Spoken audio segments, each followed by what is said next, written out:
Alright guys, so Fuba coming to you with another video. Shout outs to the whole LDBC. If you don't have the app, download the LDBC app to your iPhone or your Android device.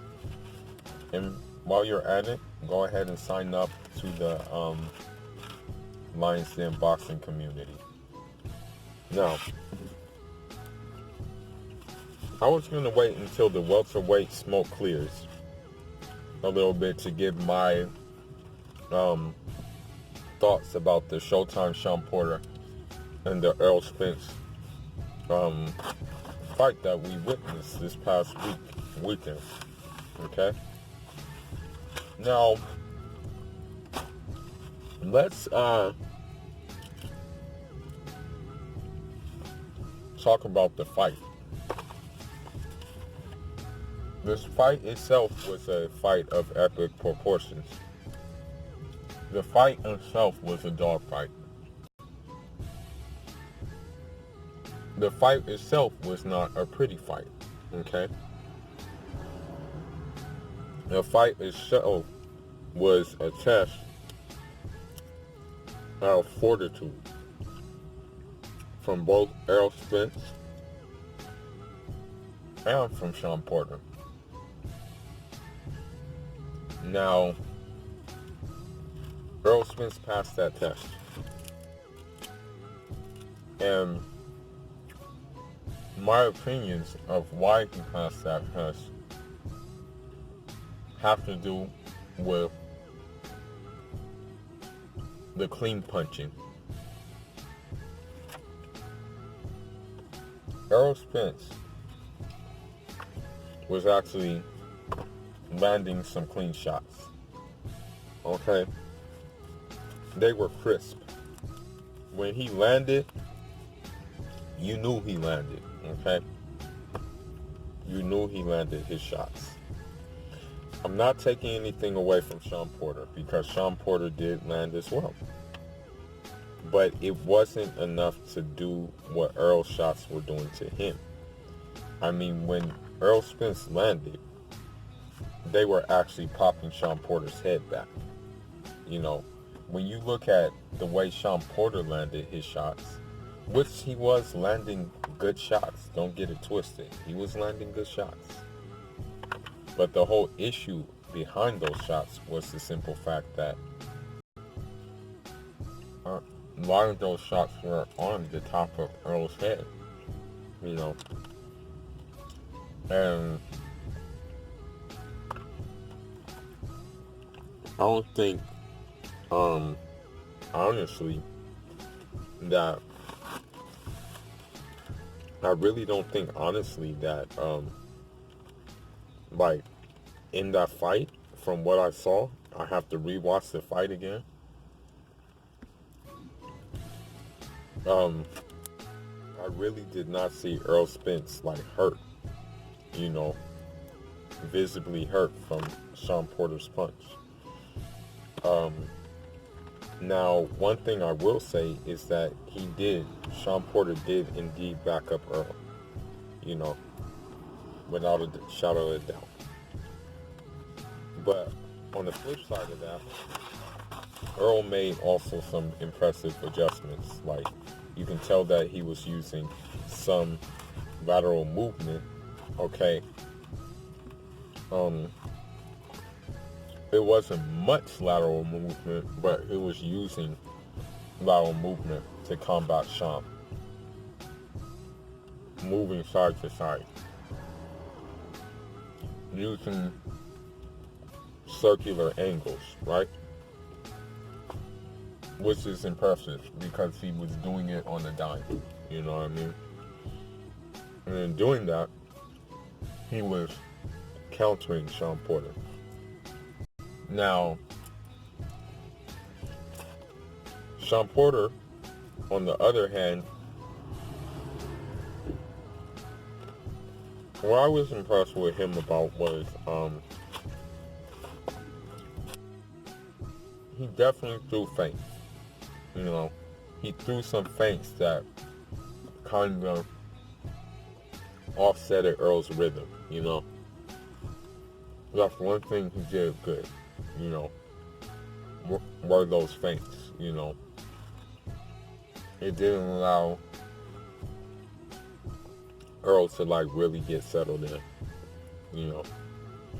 But still, the aftermath was that Earl beat him.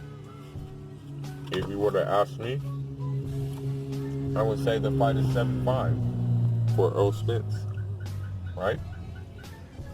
Now, here's where the problems are going to start for Earl Spence. And most of these problems are going to come from the Crawford decaps. They're going to say that, number one, Earl Spence was exposed. I don't know how he can be exposed when fights like that are meant to happen. There's always going to be that fighter that makes a fight look ugly. There's always going to make a fighter. There's always going to be a fighter that makes a good fighter look bad, even though that good fighter is still winning the fight. The fight when Floyd Mayweather fought Emmanuel Augustus, he was getting that work from Emmanuel Augustus. The fight was an ugly fight, but Floyd clearly won the fight.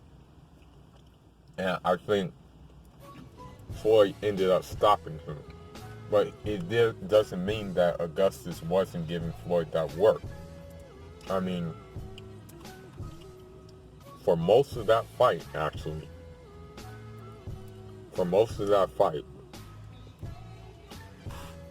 Floyd was fighting on the inside, right? Floyd was basically inside with it, you know. It wasn't visually a pretty fight, though. Well, Floyd still won, right? Austin Trout does the same thing. He makes fights look very, very ugly. Very, very ugly. But the guy that he's fighting is winning the fight, you know, sometimes. In Canelo's case, that's up to question, you know. But, anyhow, you're always going to have fights like that. Sure, we would have liked the knockout. Everybody would have liked the knockout. But you're dealing with Junkyard Dog and Sean Porter. And battle-tested dog and Sean Porter. You know? So that's the thing about the fight. But overall, I like that fight. Overall, it was a good fight. Overall, that fight was good for boxing, you know. And so I can say nothing but great things about it, you know. And I can look forward to more fights, look forward to also covering these fights. That's the one experience I learned. You know, one thing I learned about boxing is that in being a boxer, you never know quite what you miss when you're in the ring, right? But when you're out of the ring, behind the lenses, you get to see it a little bit more in detail. You can pick up on minor things and stuff like that, especially when you're at the fight and you're witnessing these fighters do it up close and personal. And that's one thing I can really take away from the whole experience, right? But now, let's get on what's next for these fighters. It appears that Earl Spence is taking heed to this fight, and he's made a couple of social media posts saying that he no longer wants to balloon up and be focusing on cutting weight for camp. He no longer wants to do that. He wants to stay near the welterweight limit so he can maybe focus on more wrinkles and focus on more wrinkles in his game, in his arsenal, rather than worrying about cutting weight the whole camp or most of the camp, right? So, another thing that was interesting was Derrick James. Shout out to Derrick James, the coach. Big shout out to Derrick James. Another thing that was interesting I found was on Derrick James's Instagram post. It must have been Monday, I think he posted it. Errol Spence was already back in the gym. I was very surprised at that. I would think he would want to relax a little bit and kick his feet up. But no, he was back in the gym. I found that very surprising. He was working on footwork ladder drills. So that was a very, very surprising sight to see, seeing that he just had a fight. That goes to tell me that he wasn't really hurt in that fight if he's back in the gym already. It appears that he didn't take that much damage. Now, Errol Spence has options. Of course, Danny Money Chaser Garcia, who has expressed that he wants to fight on pay-per-view. He has expressed that that he wants to fight on pay-per-view. Hopped in the ring after the fight, right? He hopped in the ring because he wants the money fight, right? Errol Spence could take that fight as a sort of a stay busy fight, if he so chooses. But like a true champion, he may want to run it back. And from the last Instagram post that he had, he said he wants to run it back. So why not? Why not run it back? You know what would be nice? If Sean Porter fought Manny Pacquiao and won the belt from Manny Pacquiao, and then they run it back for mostly all the belts. You know, that would be excellent. But now, Errol Spence has options, as I said before. We don't know what options he'll take, but they're available to him now. Now,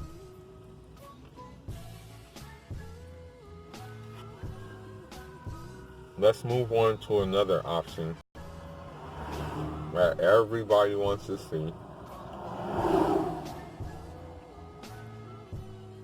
Except for me, or at least I don't want to see it right now. But,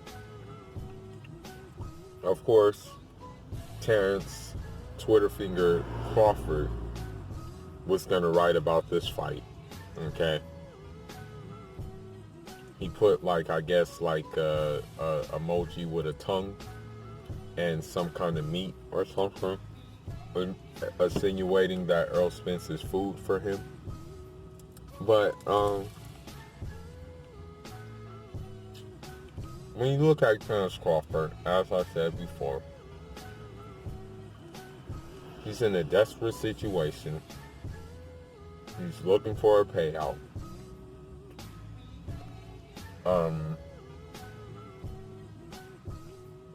He knows where the payout will come. And that's what he's banking on. That's what it is. It's all bark. And maybe Errol Spence will decide to bite. But here's the thing. Here's the thing about it. Okay?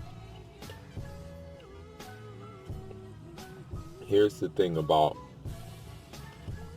Terrence Bud Crawford. And his mentality. Because I pick up on things. I pick up on subtle things. Sean Porter, or I should say Kenny Porter, has expressed a desire for Sean Porter to fight Terrence Crawford. Okay? He said he either wants the Errol Spence rematch or he wants Terrence Crawford. Terrence Crawford has came back and responded. It said, we don't want, or I don't want to fight Sean Porter. He's a friend. Well, my response to that is,